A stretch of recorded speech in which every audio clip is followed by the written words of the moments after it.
Good afternoon, everyone, and welcome to the ETRise webinar today. US is India's largest export destination, and selling in that market is very lucrative and a great way to grow your business.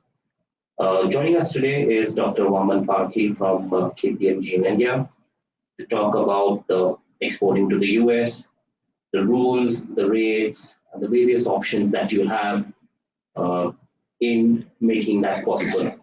So, like we always do, we'll start with a small presentation, followed by question and answers that you may have. We'll try and take as many questions as possible.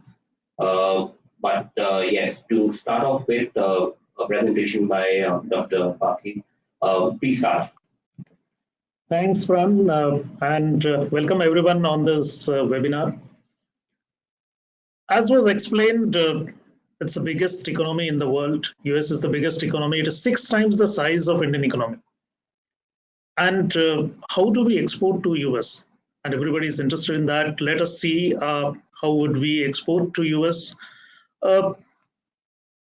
My presentation is divided into 6 major headings. Why would somebody export?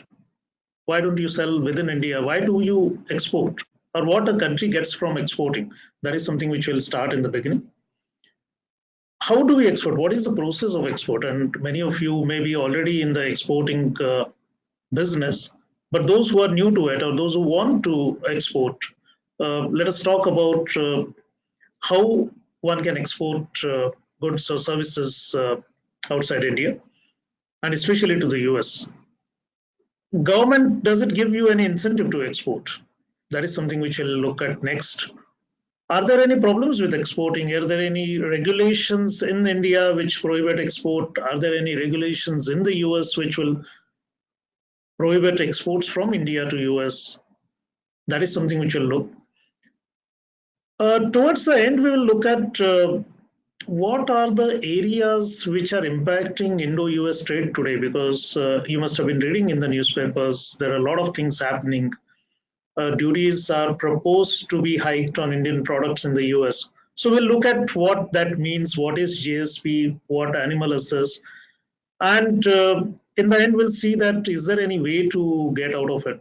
Is there any way to save ourselves from that? So that is what will be a brief outline of my presentation. It will run roughly for 25 odd minutes. Let us start with the first topic. Why would somebody export? And when we are talking about why would somebody export, let us look at it from the exporter's perspective. Many of you who plan to be exporters, many of you who are exporters, why would you export? Why would you not stick to selling in India? And what would India get from this export? So we'll look at both these things. The first point which I've mentioned on the presentation is on the slide is that you'll get better prices. Now, you know, India is known for mangoes. You've got Alfonso mangoes coming from Maharashtra. You've got Dashari Aam coming from northern India. Now, suppose it sells at maybe 100 rupees a piece here or 200 rupees a piece here, can sell at twice or thrice that price in the US. And to get that better price, I would like to export to the US. Now, that could be one reason why I would export. Secondly, it could be to increase my customer base. And these are live examples. Some of the auto companies in India, they're seeing that, okay, there is some sluggishness in demand in India. Now, what do? You already have set up a factory. You have got a lot of manufacturing capacity, which is lying idle. But then somewhere, some part of the world, somebody needs cars, somebody needs trucks. So can you export it from India? And those companies use this market to utilize these idle capacities which would be in India. When Indian demand picks up, then you can switch over to the Indian market. So basically increasing your customer base is another area. And this is all possible because now world has become a single market, correct? So you can sell it to whichever place in the world. You can use air transport, you can use marine transport, roads also. In areas where you're connected by road, you can sell it. So world has become what they say is a global village. So you can sell it from one part of the world to another part of the world and use those customers. So India has got 1.2 billion people. You'll have about 7 billion people who are open to accept Indian goods. And can we use those? Can we use that customer base? And the last point which I've mentioned, the third point, is that if you have a unique product or a unique service, then you'll export to US. For example, I remember in 1990s, a lot of US companies came to India, and it started with a trickle, and they started setting up shops here for having some kind of a software development, some kind of IT enabled services, call centers. Slowly it became BPOs and then KPOs. And that is how the India growth story also uh, took place. Now, we didn't have market for call center services in India, but US had that market because US felt that Indian salaries are cheaper than the US salaries. So they offshored that work to India. And we had able manpower, we had knowledge of English, and that is where we took up this job. And that is where Indian service exports increased. So if I've got a unique product or unique service, then also I would like to export, even though my country may not need it at that point of time. Now, this is about the individual exporters like you and me, but what would country like India would get? And like we have seen now, we are in the global market. So slowly what is happening is that every country is trying to do what it does best. So in the Middle East, you've got oil. They can produce oil at cheapest rates. They're producing oil. We don't have oil, so we don't produce oil. US had oil, uh, but then they were not able to harness that because the rate of at which oil was selling was not enough for US industry to set up. But when it went above $50, it started using its oil reserves, and today United States is one of the biggest oil manufacturers, crude manufacturers in the world. So every country specializes in what it does best, which means that something which you do not do best, you buy it from somebody else. And that is where you need to buy something, you have to pay the foreign exchange, and then you will have to earn foreign exchange. So by exporting goods and services, you earn foreign exchange, which you can utilize for buying something which you don't manufacture. So India would need weapons, India would need Rafales. So you need foreign exchange for that. And that foreign exchange you get through service exports. That foreign exchange you'll do through machinery exports, which you do, or polished diamonds we export, we get from that. You will get wider market for Indian goods as you expand from India to other countries. You'll have wider market. Exports also boosted employment. Our whole employment story is based on our software industry and the BPO industry, which gave a lot of boost to employment. Today, this sector has about 40 lakh people who are gainfully employed and about 1.3 crore people who are indirectly employed with this sector. And that's a big employment generation that creates demand within the country.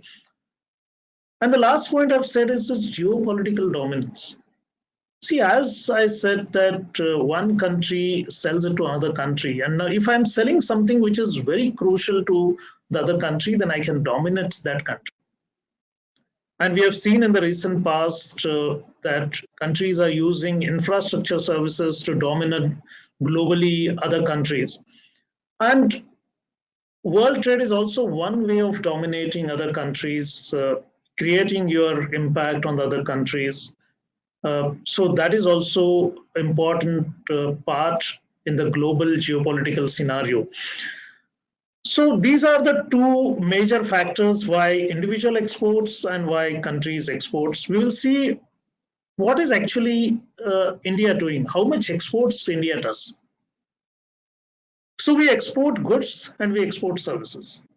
So Indian exports roughly are $300 billion in terms of goods. And in terms of services, we are about $180 billion of services exports we have. We export to many countries, but like Pran said, that US is the biggest importer of our goods. Roughly about 1/6 of our exports go to US. European Union is, of course, bigger than the US, but then this is a conglomerate of 13, 14 countries. So the biggest country, the biggest importer country is the US. And from that perspective, exporting to US is always important.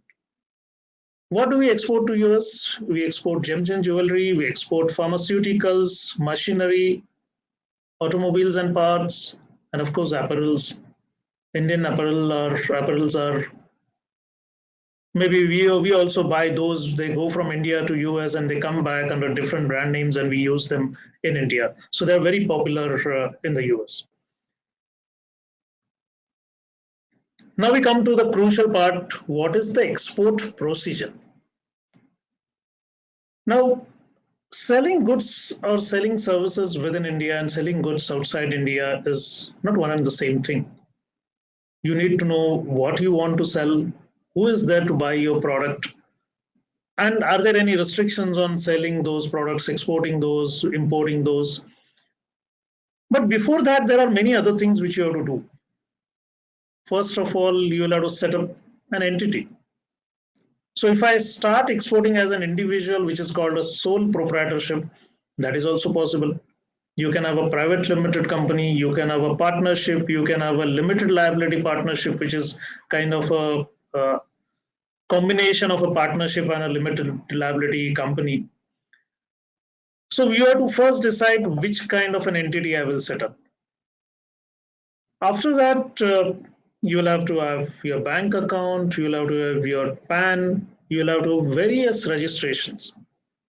So doing business in India, though we say that, okay, we have gone up in the total ranking, there are a lot of registrations you have to take. You have to take registration not only with GST, you have to take registration with Shops and Establishments Acts with the local city council. You also have to take something called an importer-exporter code. Now, this is like your passport. Now, if you have to go abroad, you have a passport. If you have to export or import, you have to have an importer-exporter code.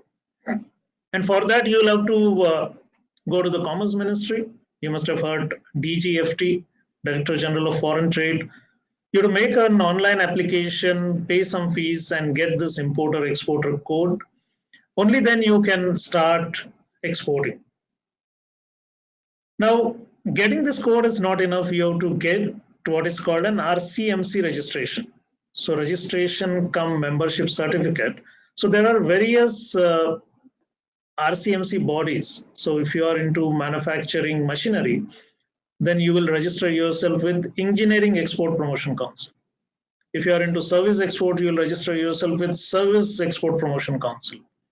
If you are selling, say, coffee, you are exporting coffee from India, and Indian coffee is well regarded. We don't know that much, but then Indian coffee is well regarded abroad. If you're selling coffee, then you have to get registered with the coffee board. So there are 26 different export promotion councils, and there are 9 commodity boards. One of these you will have to register with, depending upon which product or which service you're exporting. And that is an important part of the whole export process. You'll have to get registered with GST. There would be many registrations like Factories Act, etc. And those also you'll have to do depending upon what you are doing. Now, I may export what I manufacture, and I may export if somebody else manufactures. So it is not necessary that only manufacturers can export. So suppose A manufactures, he sells it to B and B can export, then B is called a merchant exporter. So an exporter has to decide whether he is a manufacturing exporter or a manufacturer exporter or an merchant exporter. And once you decide that what I want to be, you have got another process you have to follow. Then what is that I'm going to export? Is it going to sell somewhere? At what price point I'm going to sell? What is the quality that they want? Are there any restrictions? For example, if you want to sell a car, now you can't sell the Indian car in the US because US will be left-hand drive. So you'll have to have a car which is manufactured with a left-hand drive, then only you can sell it in the US. Otherwise, you will manufacture a right-hand drive car which will not sell in the US. So you should know what sells in that country, what are the restrictions, and that some of these we'll see in the future slides, the next slides also. But this is something which you should find out. You should find out who are the buyers, what would they expect, what kind of quality they expect.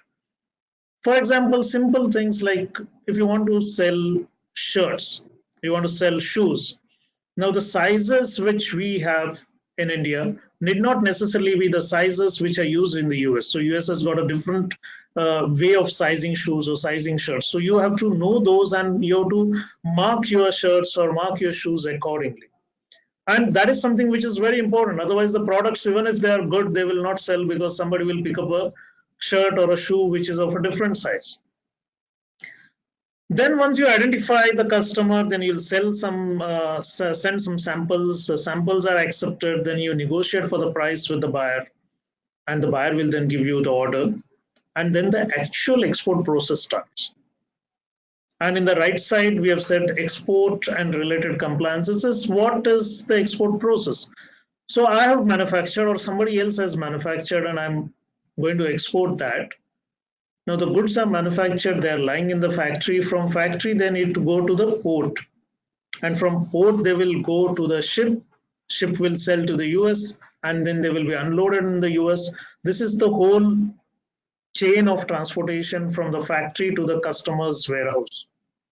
Now they can go by ship, they can go by air, they can go by road. If you want to sell goods to Bangladesh, and you can send it by road.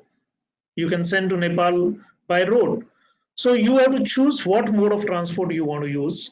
And then you will have a transporter or a freight forwarder who would arrange that transport. Now, freight forwarder typically arranges transport. He will load your goods on the ship. He will also do the customs clearances because when goods go out of India, they will have customs clearances. You will have to file what is called a shipping bill when you are exporting. If you're exporting to Nepal, you'll file what is called a bill of export. So there are different documents for customs you'll have to file. Now, this is something which a freight forwarder do, or he will engage a customs broker or a customs agent, as we call it in India, and he'll do all these customs processes. Since this is a long shipping time, long transportation, you'll have your goods insured so that if unfortunately there is any accident, you don't lose money. So insurance is also important. You will have different terms of price, which are called Incoterms. So you must have heard these words like FOB, free on board. So if you have put goods on ship in the Mumbai port, and that is the end of it, after that it is the customer's responsibility, it is called FOB. But if goods go to US and when they are unloaded in the US port, and that is when my responsibility ends, then it is called CIF or cost, insurance and freight. So the whole freight from Mumbai to US port and the insurance in the meanwhile is undertaken. So these are Incoterms. This is the term which you'll hear many times. It is nothing but the pricing methodology that is internationally accepted. Like I said, there will be a lot of export documentations. You'll have invoice, you'll have letter of credit through your bank. You'll have to get foreign exchange. So you'll have to tie up with your own bank. The exporter's bank will be different. They should have communication. Then it happens that, okay, the actual goods are exported. They're loaded on the ship. They're loaded on the aircraft. Goods reach to the customer's warehouse, then customer pays it as per the payment terms, and you receive that payment in India. Now, exports just don't end there. You have exported, you have got payment, but then there are many returns you have to file with the government of India. So government of India offers certain incentives. If you are taking benefit of those incentives, you have to file some additional returns. Otherwise, in your GST returns, you have to file if you're exporting, let's say, software, exporting IT enabled services, you have to file what is called a soft-tax form. So many such regulations are there. We should know what are those regulations and then accordingly do the filing. So export processes consists of a lot of steps. It is quite complex, but I've just highlighted some of the key steps here. At the end of the presentation, I'll also give you a website of the Government of India which explains this process in detail. It will also give links to various government bodies which are important when you are exporting. So take help of these websites and then start exporting. Now, I also said in the beginning that there could be some restrictions on export from Indian side, or there could be restrictions from the US side.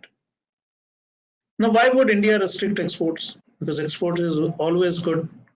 But India would restrict exports because it may happen that sometimes in India we need those goods. Now, you don't want exporters to export. For example, there is shortage of sugar in the Indian market. Then government will say that, look, you can't export sugar for next 3 months. So there is a restriction on export of sugar. This had happened earlier in iron ore, because iron ore shortage was there in the country, but the iron ore manufactured in the country was exported. So government imposed export duties, because normally on exports there are no duties, but then started imposing duties. So India may impose certain restrictions on exports. They may prohibit certain exports. For example, peacock feathers you cannot export. Certain chemicals you can't export. Certain things you can export only with some license. So live animals you can export. If you want to export a breed of horse or breed of animal, then you can only export with a license. And you have to take a license from the DGFT. That is a restriction from the Indian side. At the same time, you'll have some restrictions from the US side. So what are those restrictions? I'm just giving some indicative restrictions on these imports.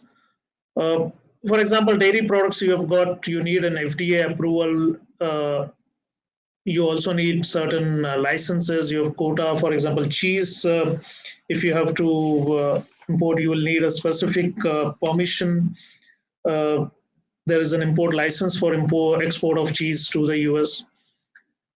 Similar kind of regulations are there in foods and vegetables, seed imports, textiles. I've just taken few items. Textile, for example, you have to mention what are those different fabrics or different yarns which are there in the fabric. So you have to mention everything that is more than 5% in weight in that particular fabric, and that has to be mentioned on the label of your apparel. Now that is something which is important. Which country it is manufactured has to be very clearly mentioned. And these are the restrictions you should remember to fulfill. You should know it beforehand. At the end of the presentation, I'm also giving you a link with the US website. It's a US government website, which will give you a fair idea of what are those restrictions. So you can study those for your products and get some more information, and then accordingly get into the export business. We have seen in the beginning that Government of India wants exports to happen, and that is why government says that we will export, will give incentives to exports. And one of the key themes of these incentives is taxes should not be exported. So when you sell within India, you have got GST on every sale which you make, but if you export, there is no GST. And it is not that there is no GST. Such exports are zero rated. What it means by zero rated is there is no tax on the output side, but even the input taxes also are refunded. And I'll explain you how. If I'm exporting a car, I definitely got engine from somewhere. I used steel for the door panels, and I paid GST on purchase of steel, purchase of engine. So all these taxes also will be refunded by government. And that is something which is very important to remember, that we have to take all these benefits. Of course, it requires a lot of documentation. It will require follow-up with the government, but government is also simplifying these rules so much that getting refunds is not so difficult. It is little difficult, but not very difficult. So you should try all these kind of refunds, which I'm going to talk about, and incentives which are available. Of course, you should study these schemes properly and then go in for those. Apart from refunds, you've got these two schemes, MEIS and ACIS, which means that if I'm exporting products from India, then you get anywhere between 3 to 5% of your foreign exchange that you earn, net foreign exchange that you earn, you get it as a scrip from the government. And this scrip is nothing but a paper. That paper you can utilize to pay your customs duties, or you can sell it in the market. So it is like a currency note. You can sell an MEIS scrip. It can sell at 98, 99% of the face value. So 100 crore scrip can be sold at 99 crore. But that is a net addition to your bottom line. So we should not miss out on this export scheme. Similar to the services, you will have ACIS, that if you export services, you will get scripts on the basis of what export earnings you have. Of course, in MEIS and ACIS, there are restrictions on certain products. You don't get this benefit. You get different incentives for exporting to different countries of the world. US is one of the countries where you export goods, you will get MEIS. If you export services, you'll get ACIS benefit. But certain services will not get those benefits. So you have to do a little bit of study and then go for these benefits. You will say that, okay, I also import raw material and then convert it into finished product and then export. Why should I pay customs duty if government is going to refund me back those taxes? So government is also aware of this, and that is why it says that if you are exporting, whatever raw material we are using for that, we will not charge customs duty on that, and they'll issue you an advance authorization to pay, not to pay customs duty. If you're using capital goods to manufacture your goods, then those capital goods also can come duty free, provided you assure to the government that you will export certain quantity of goods. So you should take benefit of this to government programs. When you export, you can also get duty drawback from the customs. I earlier said that you can get refund of the GST that you pay to your vendors. There are benefits on the income tax side. For example, if you are an SCZ unit, then you will get some income tax holidays also. There are certain benefits which flow from your export promotion councils. They organize trade fairs.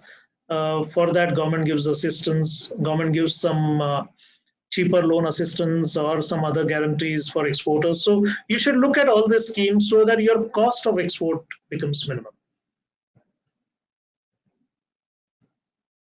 Now we come to the last part of my presentation, that during the last year, a lot of things have undergone change.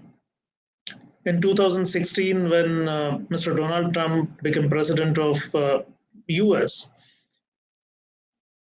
he found out that US employment is going down, unemployment is rising, and one of the reasons is that the US industry is going outside. So he requested the US industry to, the world industry, to set up shop in US. And he also started looking at that whether he can impose duties on imports, because he found that even steel and aluminum and many metals were imported, despite the fact that at one point of time these metals were manufactured in the US.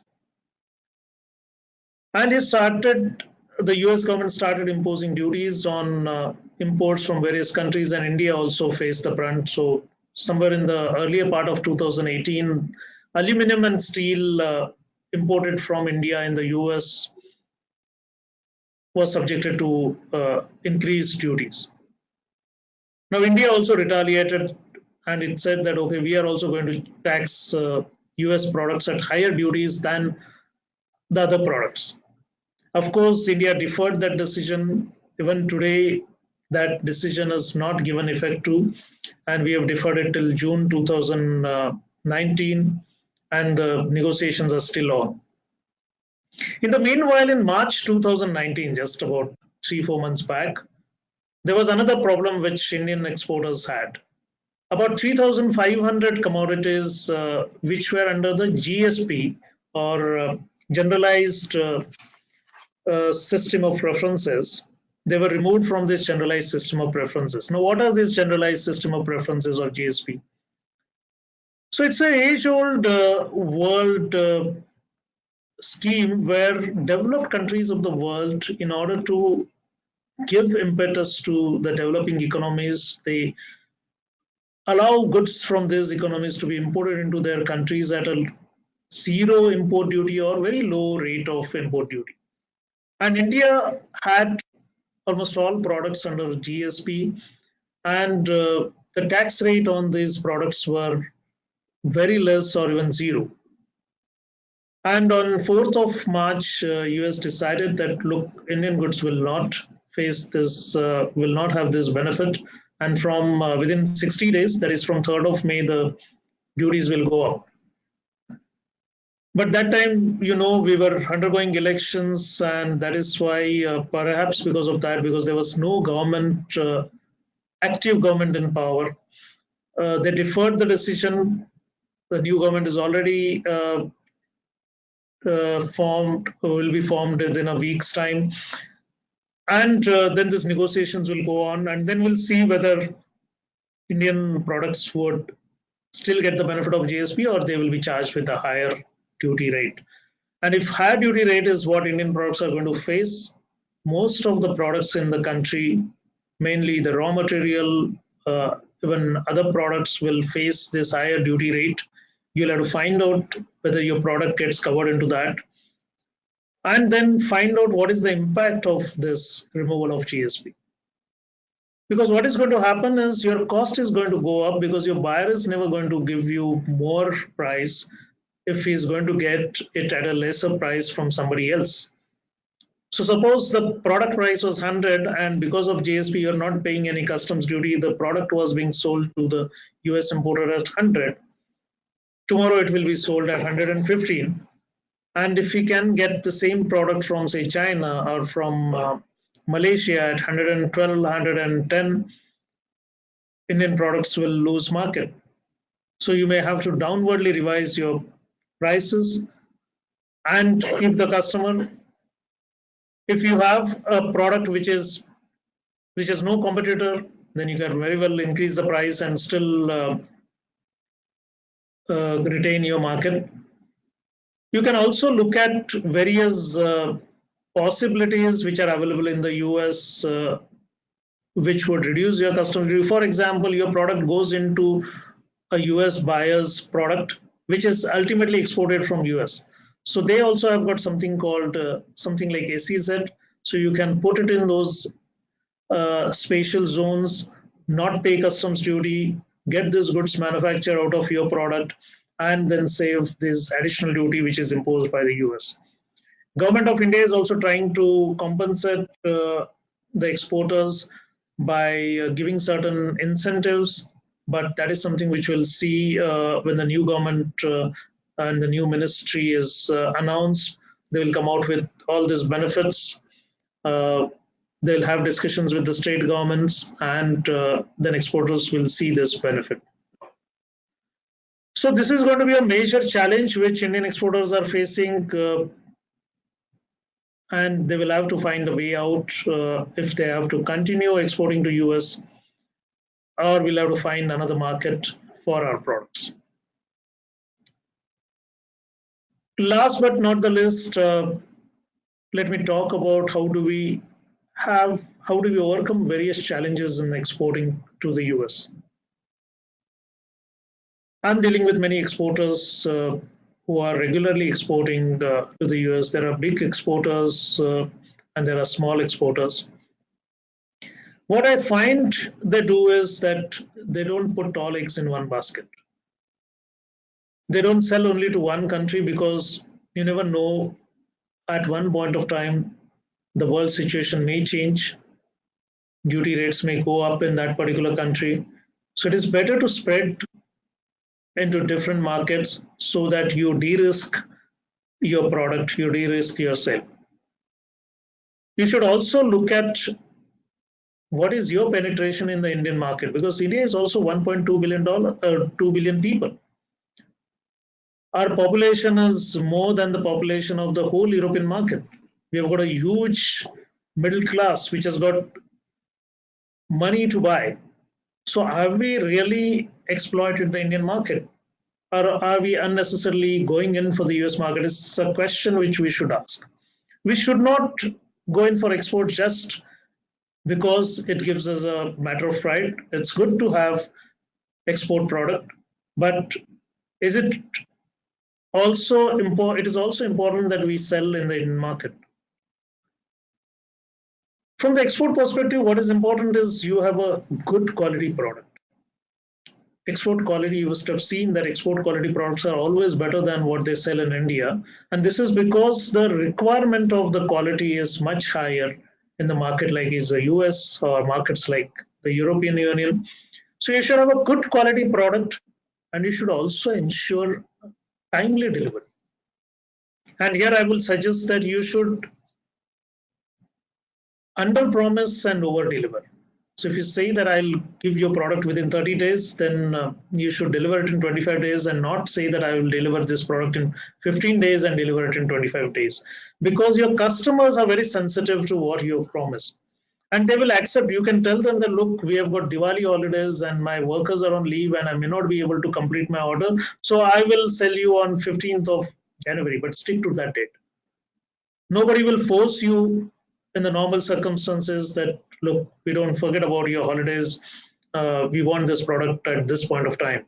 If it is a critical need, they will do that. But otherwise, they're open to this requests also. But once you have promised something, stick to that promise. If you have quality, if you give timely delivery, then you'll develop trust with the customer. And trust will develop only when you are consistent in the quality. You should not give the good quality product first and then later on the quality deteriorates. There have been cases of Indian exporters who have sent a very good quality sample, but when the main product was delivered, the product was much below the quality. Now this impacts not only that exporter, it impacts the reputation of India as an exporting country. So remember that if you are a good exporter, India will be known as a good exporter. If you are somebody who does not deliver in time, who does not maintain quality, then it is your country that is going to get a bad name. So please bear this in mind. Last but not the least, today's world is continuously changing. We should keep knowing what is changing, what are the trends. There may be some other countries which are manufacturing your products at much cheaper cost. I remember in the 80s, Japanese goods were well known. Suddenly you have Taiwanese goods coming in the market. Then you had Singapore flooding the market, and then you had China in the 90s and in the first decade of this century. There will be different products. We had those button telephones, cell phones, and suddenly on one day you see a touchscreen phone, and now almost all the phones are touchscreen phones. So the button telephones are almost part of the history. So keeping in touch with technology will also help you understand where the market is going, alter your products, get into the new business, and that is something which is important. Exporting is really challenging. Exporting gives you good money, but it is not easy. There is a lot of risk associated with exports. But if you do a proper planning, if you do a proper study before you export, I feel you can win this market and you can make this country proud by exporting the beautiful products you have. Thank you. This was what I wanted to tell you. I'm now open for questions. I will pass on to Brand to take it over from here and ask questions. I think there was one link about a slide about the link that you were talking about. Yeah. So this is the slide, Pran, I'm talking about. The first website, indiatradeportal.in, is a Government of India website which gives you a lot of information of what processes an exporter should do. It's a very useful information. You'll get it here. The second one is dgft.gov.in. It's a Commerce Ministry website. Where you'll see how I can get the importer exporter code, where are the RCMCs or the registration come certification authorities there, or the boards, commodity boards are there. You will see a lot of circulars, any restrictions on exports, export duties, you'll get this information. The third website is the Customs and Border Protection of US. So customs, this is the customs website. Well, you'll get to know what are the restrictions on the imports of your product, because many of you will have questions on what are the restrictions on my product. So you can get information on the cbp.gov website.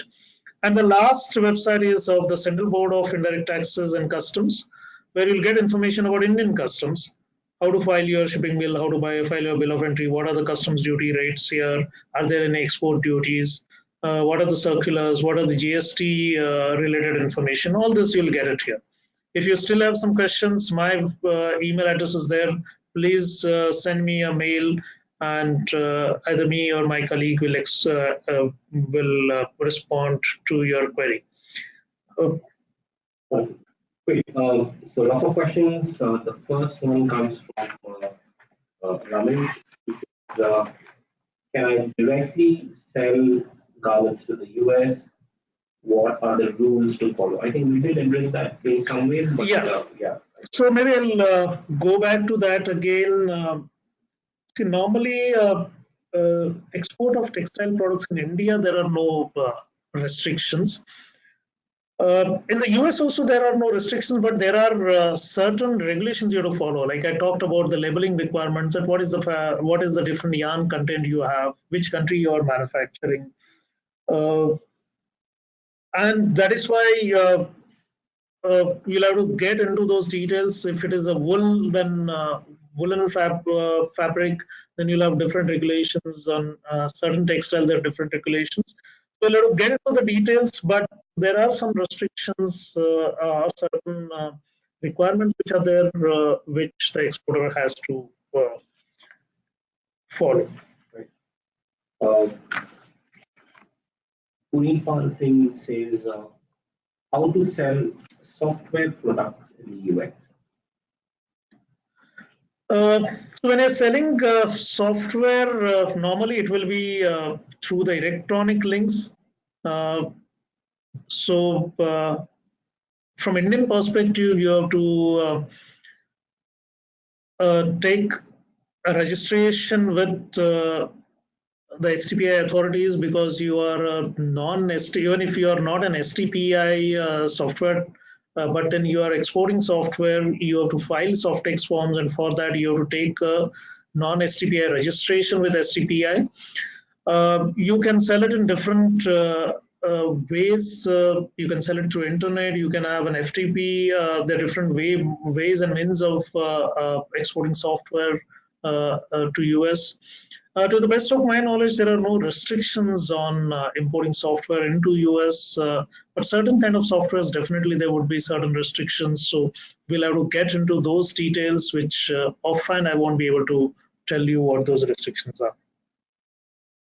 Right. The next question comes from Pankaj Prakash, who talks about want to sell food items, say organic mushrooms and vegetables. How do I go about it? So normally fruits, vegetables, nuts have to be certified by the inspection authorities. There is a food safety and inspection service. They will certify these products once they come into the US. There are certain restrictions on importing certain plants, certain animals. So Animal and Plant Health Inspection Service and Federal Food and Drug Cosmetic Acts are there. So there would be certain regulations under that. Those you'll have to consider when you're exporting products. Just because these are organic may not cut ties with the Customs Department of US. They will still have those regulations which require certain kind of specifications tests. Your product may have to be tested also. For testing purposes. They will have to be this product's samples will have to be withdrawn. These restrictions will be there in the US. Right.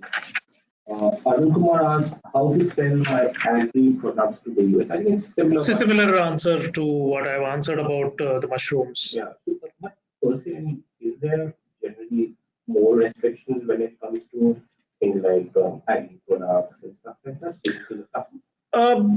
There are. So when you're talking about animal origin and plant origin product, see, every country, including India, we have got our phytosanitary regulations for importing plants.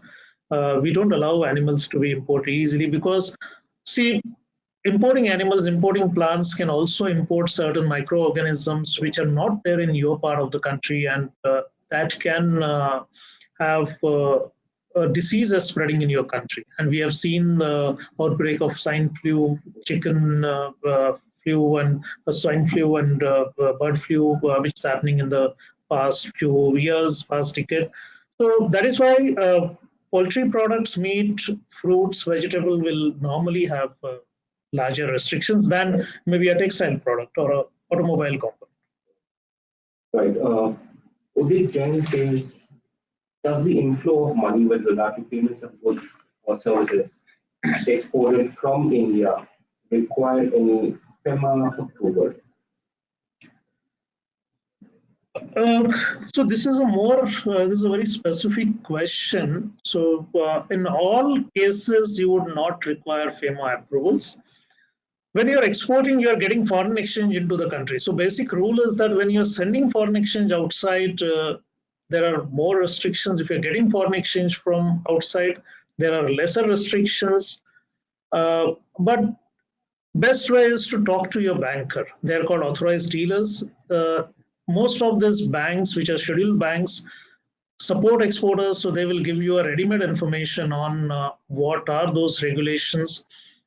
They have their own staff who are specialists in FEMA regulations, and they would be able to help you. But on exports, normally there would not be too many restrictions because you're getting foreign exchange into the country. Right. Swapnil Kulkarni says, currently we manufacture parts of high voltage instrument transformer and tap changes. Can we export the same to the US?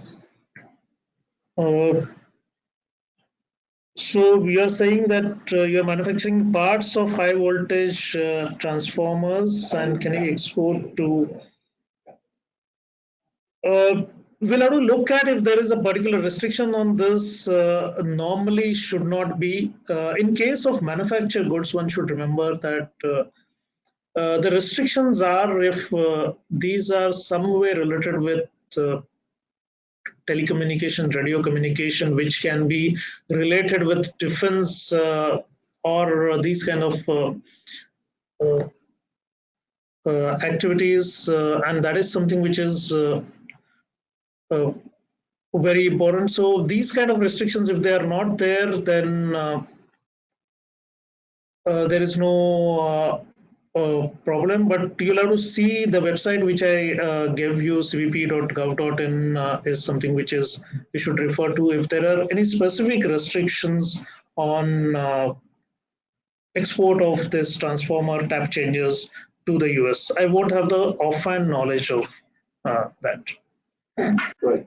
The next question is from Dr. Harpreet Singh. He talks about, his question is, we are into export of Ayurvedic products to Russia and Ukraine from India. This we are getting manufactured on loan license basis from local units. We wish to explore and tap the US market. How to go about it? So I'm not very sure if he's doing it in India or. So what I think he is saying is that we manufacture in India through our loan licenses. So the way India, this pharmaceutical products work is that You have a license to manufacture drugs, but the manufacturer could be somebody else. He does it on a loan license basis. So I'll loan my license to the manufacturer, get switched off license, and then the person manufactures, I get it from him, and then export. So, Dr. Singh, you can very well export to the US. Like I said, that you can be a manufacturer exporter or a merchant exporter. Uh, the way you are exporting it to Russia, you can export to the US. Of course, you will have to meet the requirements of Food and Drug Administration. If these are Ayurvedic drugs, we'll have to see that whether these drugs are allowed to be imported into the US, and US is not very easy market to accept uh, pharmaceutical products. Though I think the among the products which are exported by India, pharmaceutical products is perhaps number two item. So we export a lot of pharmaceuticals, but these are big companies. You will have to set your process right, and then you can capture that market. Yoga is already famous all over the world. Ayurvedic products also will go a long way, I'm sure. You know, I know some information regarding export trade of Indian-made jewelry to the US.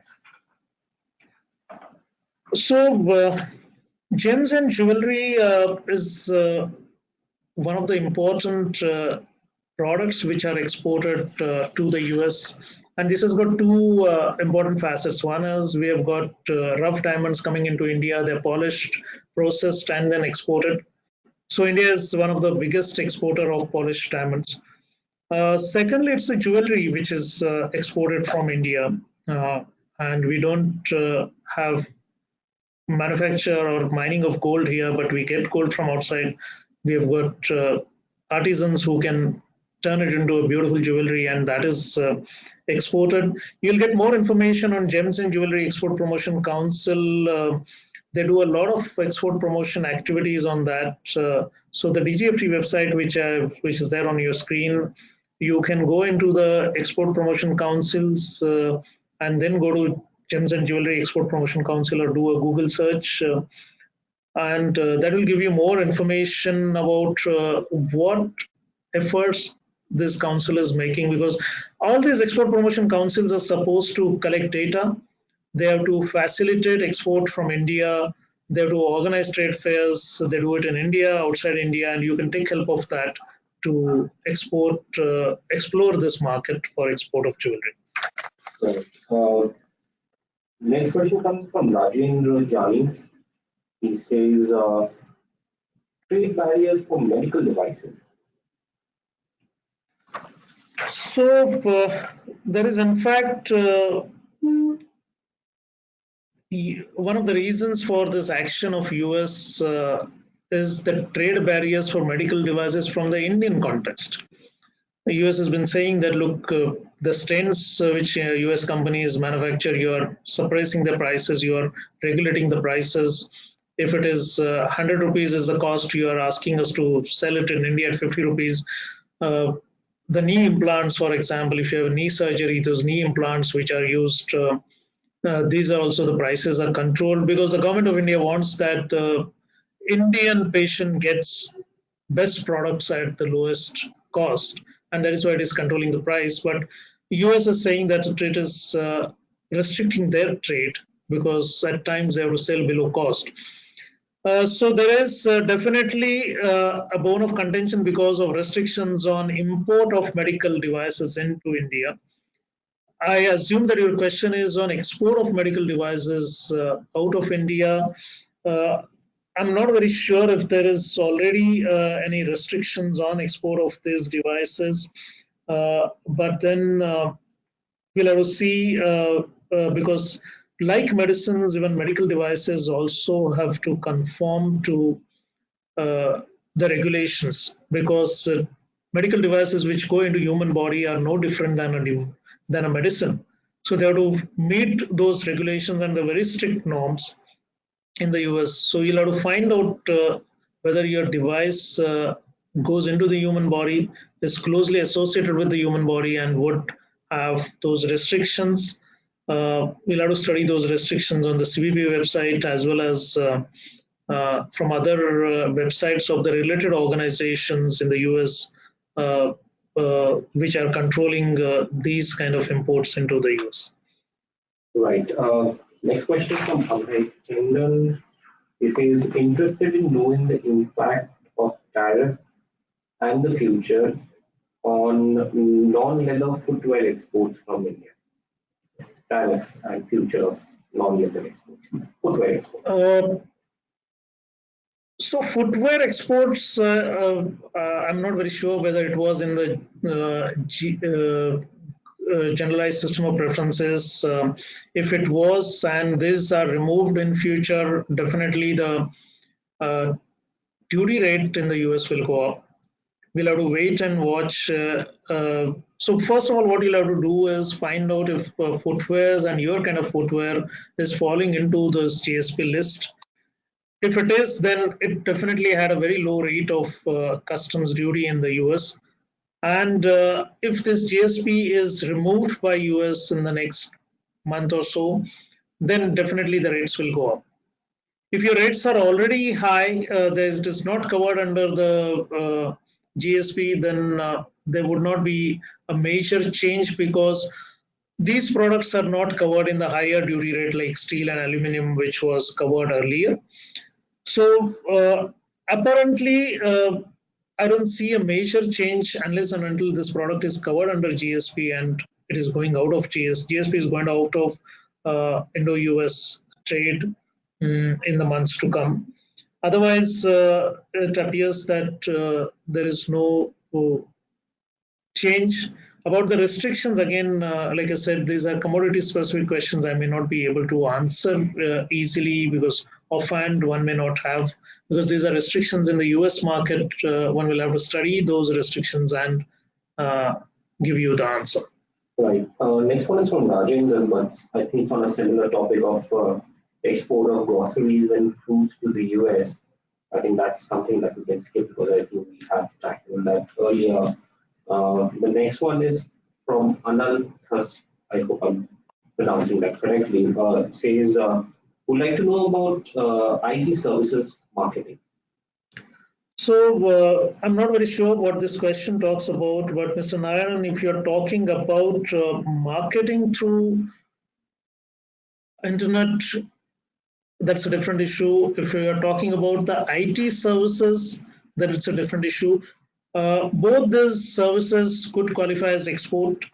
There is some challenge on the GST front if something which qualifies as an intermediary service that will attract GST, and it is not the export is not zero rated. Like I mentioned, there will be a tax even if it is an export of service.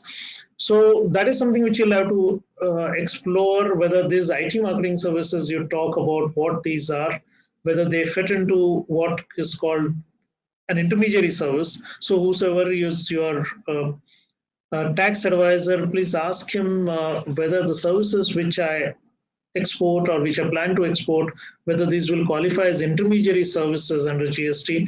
Because if that is so, then you will have a 18% cost, which will be the cost in the supply chain, and you should remember that when you're exporting. Otherwise, it will be a surprise to you that it is export and still government is asking me tax. So do a proper analysis of your services. Most probably it will not attract tax as an intermediary services, but then you should guard yourself against that. Right. The next one is something I think we've already tackled. Talks about duties and protocols for exports of garments. I think we can skip that. The next one is from Bharat, who says we are established in Dubai, UAE. Can we sell in the USA from here? I'm not really sure about the question. So if you're exporting from Dubai to US, definitely you can do that. You'll have to see for what are the regulations in the export in the United Arab Emirates. But if you are saying that you are settled or you are established in UAE and you want to export Indian goods using UAE establishment, That is also possible, but then you'll have to have an entity in India, or you should have an exporter who exports. So it is possible that you are a middleman. It could be sold to you and you can further sell to the US while goods go directly from India to the US. So it is kind of a bill to ship to transaction. You can do that, and you can still have that margin, which is possible. The invoice which will go to the US importer will be your invoice, while you will get the Indian exporter's invoice, if that is what you have in mind. Great. Sally, this is the last question that's going to be possible today. And Nitesh Patel asks, I would like to start LED lines export to US, raw materials, ready indoor lights, outdoor lights. Please suggest how I can do that. I have my own brand in India. We are a manufacturer. We have import-export license. What kind of license do I require? So, Mr. Patel, first thing which I'll tell you is that it's good to hear that you already have an import-export code. You already have your brand here, so half of the battle you've already won. Like I said, that if you have the quality which matches the expectation of the customer there, you would be you can explore that market. Uh, what I would suggest is that there are various benefits which are available for exports. If you're using imported raw material, you can use advanced authorization. If you're using imported capital goods, you can use EPCG. You should definitely explore MEIS scheme, which gives you benefit on the basis of exports which you do, because all this is going to reduce your cost and it will reduce your price so that you can be competitive in the export market. Because you'll have to be competitive because you're competing against different countries of the world and not just an Indian exporter. So these are the incentives which government is offering. If you can take benefit of that, if you are today selling at 100, you can sell it at perhaps 90. Take benefit of refunds, drawbacks, which are offered by the government of India. And last but not the least, have a very good quality and stick to your schedule which you promise to your customer. I think you will win that market. Great. That's all the time that we have today.